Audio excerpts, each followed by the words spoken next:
তো বলছিলাম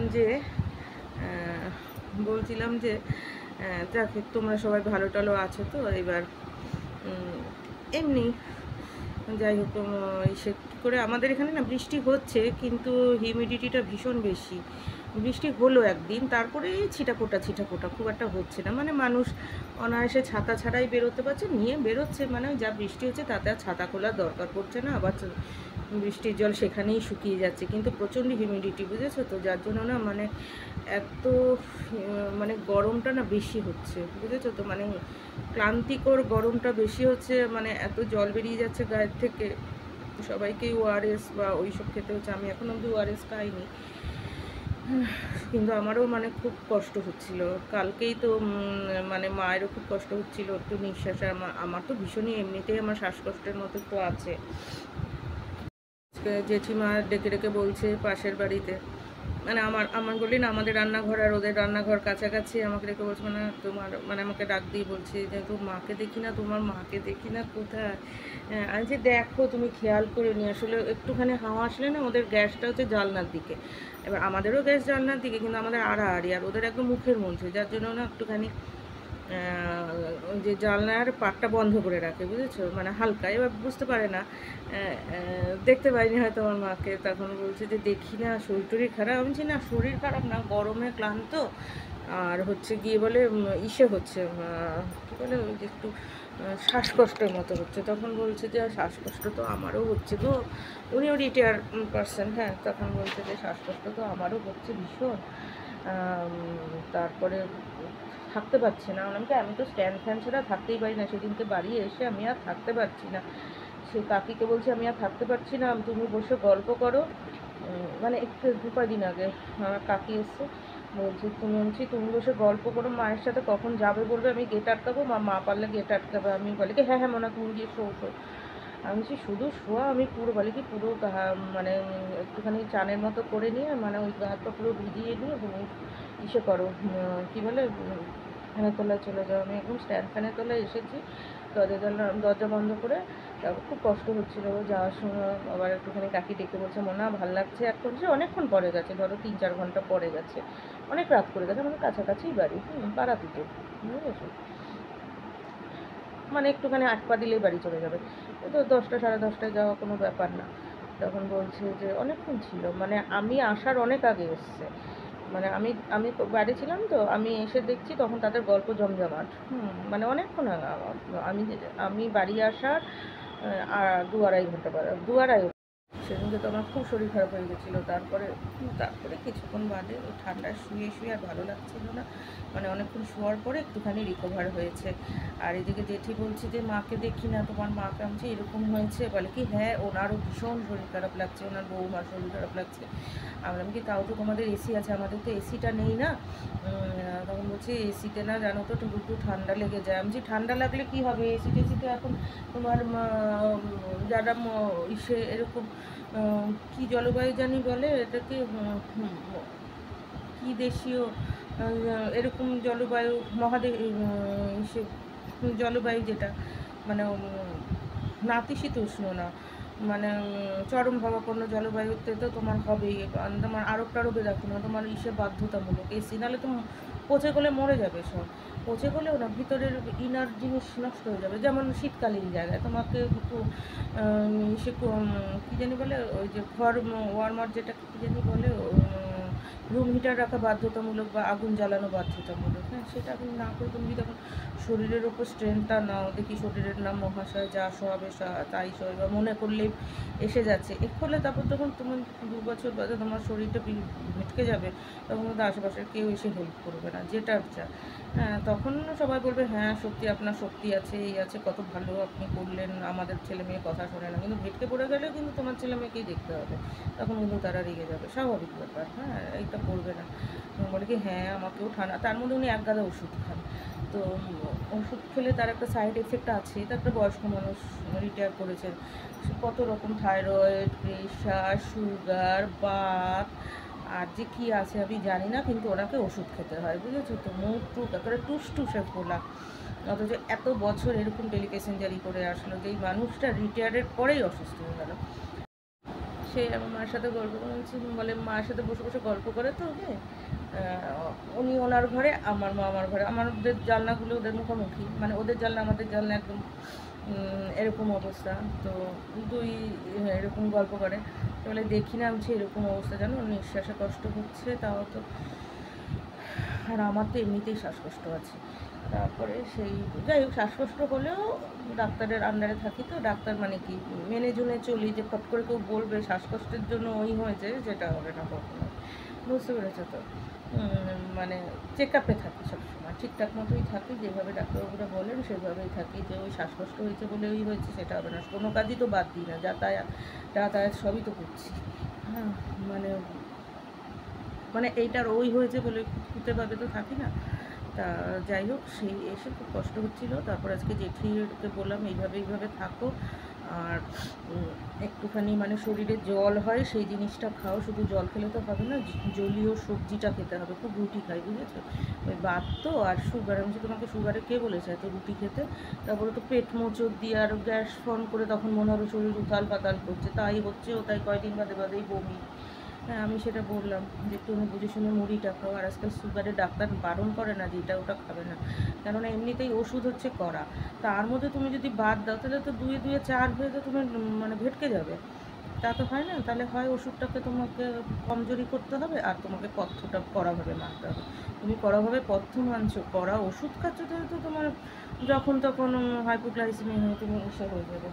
তখন বলছে যে আমি যে খাবে একটুখানি, আর এদিকে তুমি মিষ্টি খেতে পারো না, তোমার মুখ টকে যায়, সেটা একটা আলাদা ব্যাপার, তা তুমি একটু ভাত খাবে, একটু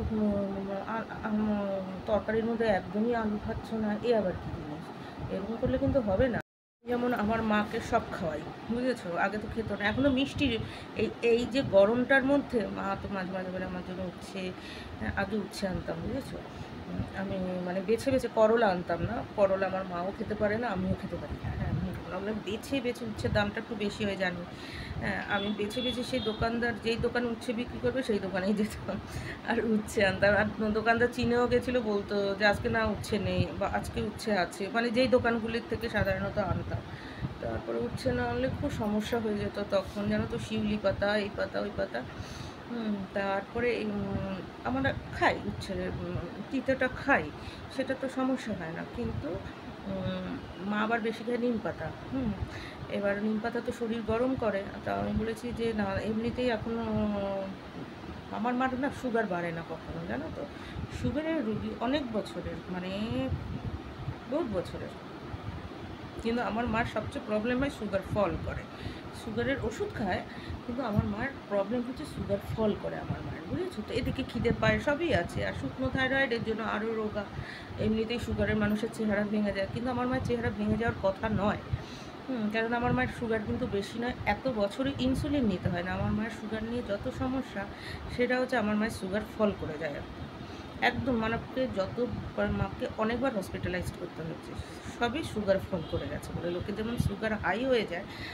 তাই নিয়ে ইনসুলিন রাখে, হ্যানা ত্যানা, বাড়িতে, আমাদের বাড়িতে কোনো দিন করতে হয়নি ঠাকুর হয়েছে, কিন্তু মানে সবচেয়ে মানে ডেঞ্জারাস ব্যাপার হচ্ছে সুগার ফল করে যাওয়া, হুটহাট করে সুগার ফল করে গেছে, সেই সঙ্গে সঙ্গে হসপিটালে নিতে হয়েছে, তাও যদি চোখের সামনে পড়ে, এটা যদি চোখের সামনে না পড়তো, ঘুমের মধ্যে হতো, তাহলে কী হতো, এর জন্য সবসময় মা তো খুব মেনটেন করতো আগে, ভীষণ, মানে মা সুগার ফল করার কারণও তাই, এত মেনটেন করতো, বাপরে বাপ।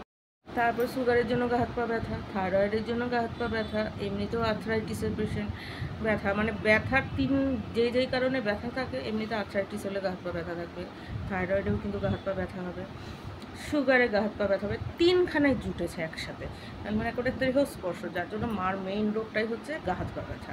এবার গা হাত পা সারাক্ষণ যদি কেউ ব্যথা সহ্য করে, তার হার্ট খারাপ হবে, এই খারাপ হবে, ওই খারাপ হবে, হ্যাঁ, সেই জিনিসটা তো মানে ব্যথা সারাক্ষণ যাকে সহ্য করতে হচ্ছে, আর তার ওষুধের মধ্যেও তো পেইন কিলারগুলো থাকছে না, হালকা অল্প বিস্তর যাই দিক না কেন, পেইন কিলারের ধরনেরই তো সব ওষুধ না, যার জন্য ওনার এটা দুর্বল। যাই হোক,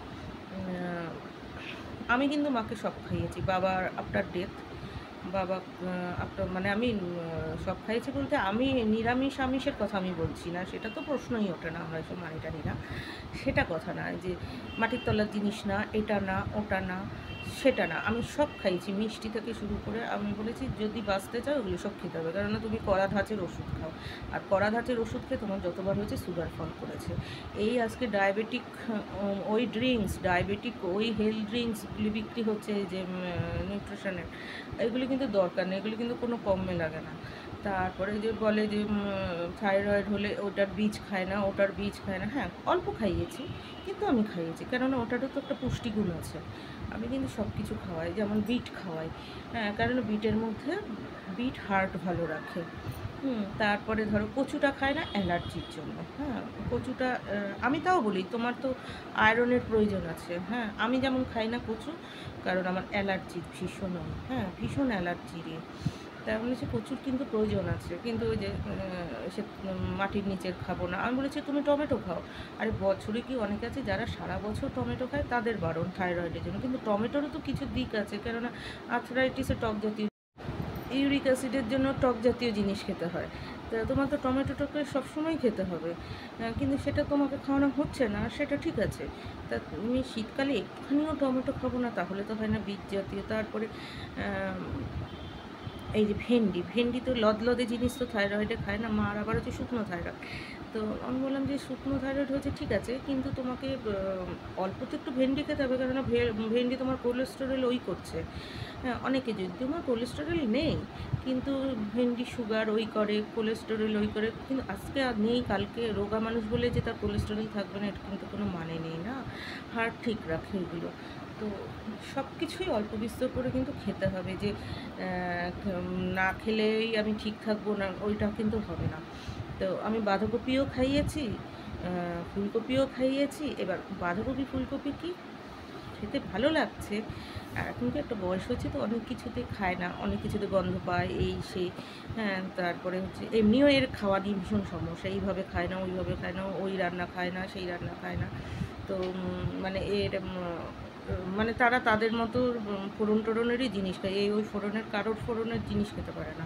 মানে তারা তাদের বোনেরা যার যে ফোড়নটা দিত, তার মা বোনেরা সেই ফোড়নের অন্যের রান্নার ফোড়ন খেতে পারে না। মানে সেটা যদি ধরো ছেলের বউ হয় বা অন্য বেয়াই বাড়ির হয়, তাদের ফোড়নটার সাথে তাদের অভ্যস্ত নয় বলে তারা খেতে পারে না। সেটা আমার মা না, আমার মাসিরাও তাই। এইবার যাই হোক, এই নিয়ে একটু অসুবিধা হয়, খুবই আমরা যেমন সব পারি, মানে মেনে চলি, সেটা কোনো সমস্যা নেই আমাদের। নাহলে হোস্টেল টোস্টেলে থাকলাম কী করে এত বছর বছর ধরে অন্যের সাথে থেকে চলে, এখানে তো হাজার একটা মেয়ে থাকে, তাদের টেস্টে রান্না হয়, যে রাধে তার টেস্টে রান্না হয়। টোটালে তো আর আমার টেস্টে রান্না হবে না। তারপর ধর বৌদিদের নিয়ে থাকা, এগুলো তো আর আমার নিজের বৌদি না, সব তো তুতো। তারপরে হয়তো পিসি টিসি এদের নিয়ে থাকছি, কী করে আমাদের ওটা সমস্যা হয় না। বলি আজকে এই ফোড়ন করেছে, কালকে ওই ফোড়ন করে, আস্তে আস্তে মুখটা হয়ে যায়। তার জন্য এই নয় যে তার ফোড়নটা, মানে যারা খুব কড়া ধাঁচে তখন তার সাথে ক্র্যাশ বাঁধে, আদারওয়াইজ ক্র্যাশটা বাঁধে না আমার। তারপরে সেইভাবে খাইয়ে টাইয়ে এখনও অবধি স্ট্রং মানে আছে। এখন যা কষ্ট হচ্ছে এটা তো ওয়েদার, সেটা তো শক্ত মানুষেরও কষ্ট হচ্ছে। যেমন ধরো শীতে অত্যধিক শীত পড়েছিল, সে তো শক্ত মানুষেরও কষ্ট হচ্ছে। অত্যধিক গরম, এই গরমে আমাদের এসি বলে না, যে এসির মধ্যে রয়েছে, এসির বাইরে বেরিয়েও তার কষ্ট হচ্ছে, সেটা সব প্রকৃতির। তো এমনি কোনো সমস্যাটা নেই তেমন একটা। আর যেটা হচ্ছে এত বছরের সে সুগার আর্থ্রাইটিসের রুগী, সেটা তো সুগার আর্থ্রাইটিস থাইরয়েডের রুগী, সে তো হবেই না।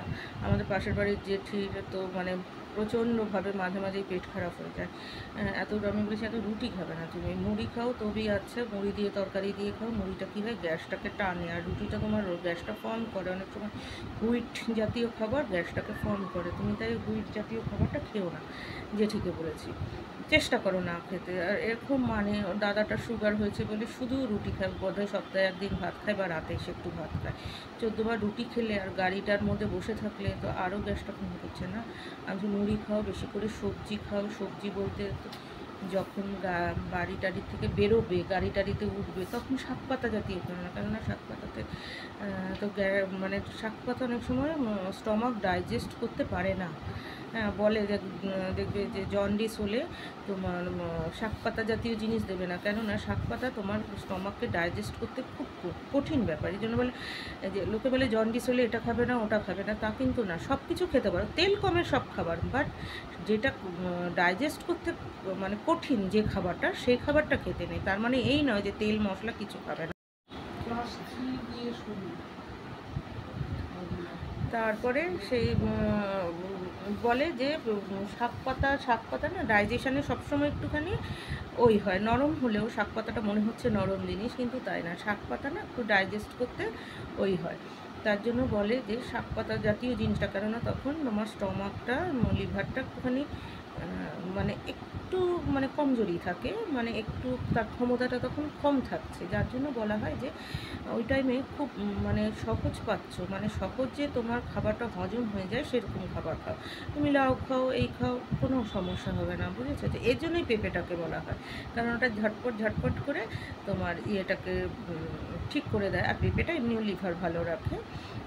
তা মানে এই জন্যই বলা হয়। তা আমি কি বললাম যে তুমি বুটটা এই টাইমটা খেও না, কেননা তোমার তো মানে বাড়িতে থাকলেও তোমার ও উঠছে এই উঠছে, তারপরে মাঝে মাঝে মাথা ঘোরাচ্ছে, মাথাটা ঘোরায় কেন, কিছুটা তো প্রেশার আছে, সেটা তো ঠিক আছে। এছাড়াও যখন দেখা যাচ্ছে যে প্রেশার সব কিছু মোটামুটি নর্মাল, কিছুটা গরমের জন্য হচ্ছে মাথা যন্ত্রণা, আর এছাড়া যে বলছে তোমার শরীর উথাল পাতাল করছে, সেটা কেন হচ্ছে? উথাল পাতালটা তো করছেই তোমার, বোঝাই যাচ্ছে যে গ্যাস ফর্ম করে থাকছি, চোরা গ্যাস যেটাকে বলা হয়। তা একটু ওয়েটটা কম খাও, আর জল জল মুড়ে আবার বেশি জল খাওয়া ভালো, আবার কিন্তু অত্যধিক জল খেলেও কিন্তু কিডনি মানে কোনো কিছুই না তোমার মানে মাত্রা অতিরিক্ত কম বেশি কোনোটাই ভালো না, বুঝেছো তো? সব কিছুর একটা ব্যালেন্স। এবার গরমকালে একটু বেশি জল খেতেই হবে, 3 লিটারের একটু বেশি খেতে হবে। আর এমনি এবারে সবসময় 3 লিটার যে শরীর বুঝে, এবার যদি বেশি খাটাখাটনি পড়ে তখন আবার একটু বেশি খেতে হবে। তোমার বেশি ঘামটাম হয়ে গেলে তখন আবার একটু বেশি খেতে হবে, এটা তো নিয়মই, তাই না? এইভাবে তো সবই হয়, সবই মানি, কিন্তু তারপরেও দেখবে শরীরটা কিন্তু তারপরেও দেখবে শরীরটা খারাপ হয় কেন জানো তো? এটা বাকিটা হচ্ছে পুরোটা পরিবেশের জন্য। হ্যাঁ, অনেকের আনহেলদি লাইফস্টাইল আছে, আমাদের তো সেটা নেই। আনহেলদি লাইফস্টাইল বলতে ভুলভাল লাইফস্টাইল যেটা, আমাদের তো সেটা নেই। আমরা তো কাজে কর্মে বেরোই, খাই দাই, কাজে কর্মে বেরোই। হ্যাঁ, আমাদের রেস্টটা কম হয়, এটা ঠিক। যে যেমন লোকে বলে খেয়ে দিয়ে একটু বজ্রাসন করো, বজ্রাসনের পরে শবাসন করো, আমরা তো সেটা করতে পারি না। আমরা খেয়ে দেই, দেখা যাচ্ছে ব্যাগটা গুছানো রয়েছে, জামাকাপড় রেডি রয়েছে, পরলাম, বেরিয়ে গেলাম। এই যে মানে তখন গলা থেকে বুকেও নামিনি, আরে শরীরটা তো তারপর জার্ক করছে, তারপর তো আর বসে থাকছি না, তারপর ধরো ট্রেনে যাচ্ছি, বাসে যাচ্ছি, জার্ক করছে, তো হয়তো সিট পাইনি, দাঁড়িয়েছি, সিট পেলো, ওই যে হয়ে বসে থাকা, ওইটা তো ভালো না, না? এটাই ক্ষতিটা হয়ে যাচ্ছে, বুঝলি তো আমাদের। তো যারা একটু বাড়িতে থাকছে তারা যদি একটু হেলদি লাইফস্টাইল মানে খাওয়ার পরে ওই যে তারপরে দুটো খাবারের মধ্যে ওই যে একটা গ্যাপ দেওয়া, আর সবসময় অল্প অল্প খাওয়া, যেটা আমাদের একদমই হয় না। সবসময় যে একটু মানে কিছুক্ষণ অন্তর অন্তর অল্প খাওয়া, সেটা কিন্তু আমাদের হয় না।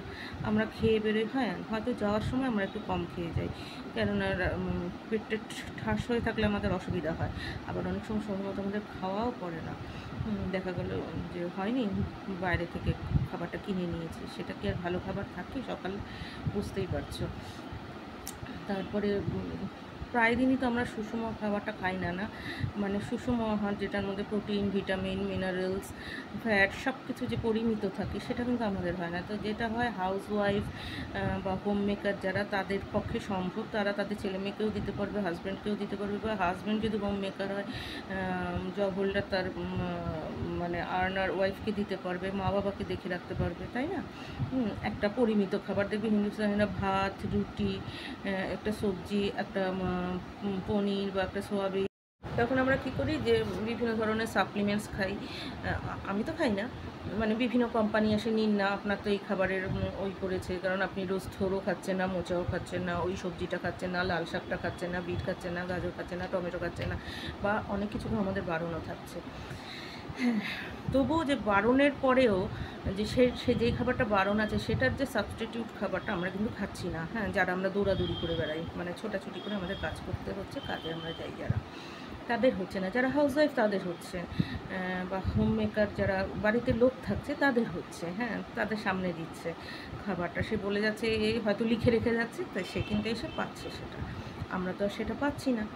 তো আমাদের তখনই দেখবে পেছন পেছন বিভিন্ন দোকানদার, দোকানে আপনি এই সাপ্লিমেন্টটা নিন, ওই সাপ্লিমেন্টটা নিন, সেটা সব প্যাথিতেই আছে।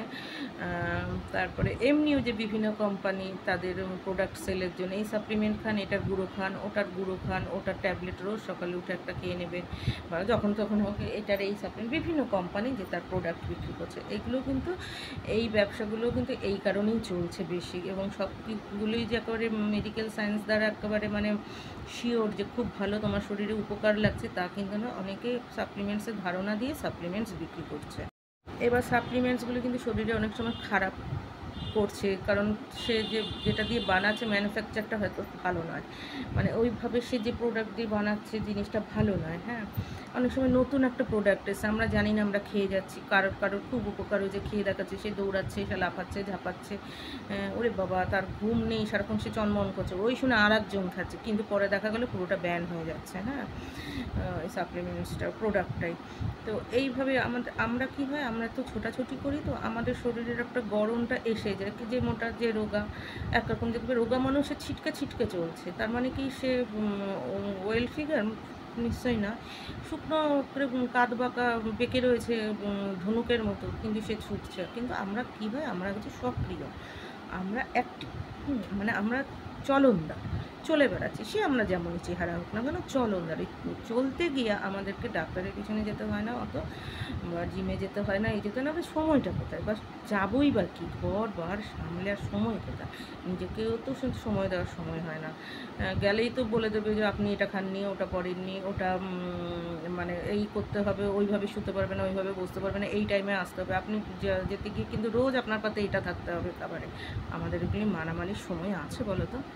মানামানির সময় আছে না, মানামানি পড়বো? রোজ যদি বলে আপনার পাতে এই এই এই এই থাকবে, রবিবার এটা খাবেন, বৃহস্পতিবার ওটা খাবেন, সোমবার ওটা খাবেন, আমরা পারবো কোনো দিনও বলো তো?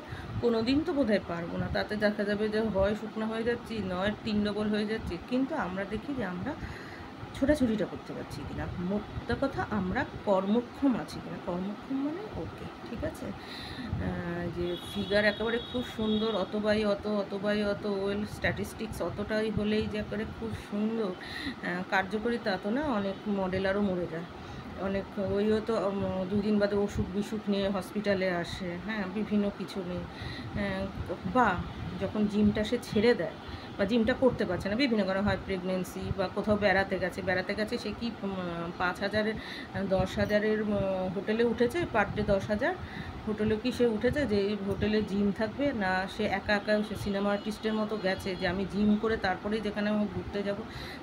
বিভিন্ন সিনেমা আর্টিস্ট যেমন যেই হোটেলে উঠুক না কেন সেখানে জিম থাকবে এবং তার ট্রেনার থাকবে। তাকে উঠেছে, সে তো তুত্তুর করে বাসে উঠছে, যে ট্রেনে উঠছে, ফ্লাইটে উঠছে, সেখানে যাচ্ছে টাচ্ছে, তারপরে 7 দিন বাদে আসলো, 10 দিন বাদে আসলো আবার জিম করা, ওখানে গিয়ে যা খুশি তাই করে। লতা মঙ্গেশকর সারা জীবন সব কিছু মেনেছে, তবেই সে গায়িকা, সেইভাবে গান গাচ্ছে। আমাদের এখানে তো অনেকে গান গায়, কি আইসক্রিম বাদ দিয়েছে, এই খাবার বাদ দিয়েছে, ওই খাবার বাদ দিয়েছে, লোভে পরে তো বিয়ে বাড়িতে কবজি ডুবিয়ে খাচ্ছে। এখানেও তাই হবে, সে কি বাদ দিয়ে খাচ্ছে যে আমি নেমন্তন্ন বাড়িতে উপহারটা দিয়ে চলে আসবো, খাবো না? তাহলে তো কোনো লাভ নেই না কোনো কিছু। তখনই বোঝা যাচ্ছে যে কয়দিন ছেড়ে দিলে এটা কোন ঢ্যাপসা, 3 ডবল ঢ্যাপসা হয়ে যাবে বা 3 ডবল কাইম হয়ে যাবে সে চেহারাটা, মানে আরও এই আর কি।